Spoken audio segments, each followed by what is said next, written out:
तर मुंबईमध्ये सगळ्यात अटीतटीची लढत झाली ती म्हणजे उत्तर पश्चिम मुंबई। या मतदारसंघात सुरुवातीला ठाकरे गटाच्या अमोल कीर्तीकरांना विजयी घोषित करण्यात आलं। मात्र त्यानंतर रवींद्र वायकरांच्या कार्यकर्त्यांनी फेरमतमोजणीची मागणी केली।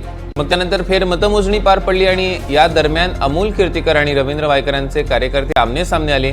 काही काळ मतमोजणी केंद्रावर गोंधळ झाला आणि अखेर फेरमतमोजणीनंतर शिंदे गटाच्या रवींद्र वायकरांना अवघ्या 48 मतांनी विजयी घोषित करण्यात आलं। मात्र यावर आता ठाकरे गटानं आक्षेप देखील घेतलेला आहे।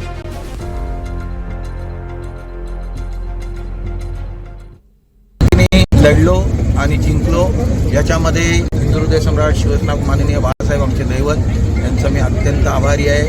मोदी साहेब आणि त्यांची संपूर्ण टीम जी आहे त्या सर्वांचा मी आभारी आहे। मुख्यमंत्री एकनाथजी शिंदे यांचा मी देखील आभारी आहे। राजसाहेबांचा देखील मी आभारी आहे। देवेंद्र फडणवीसजींचा मी आभारी आहे।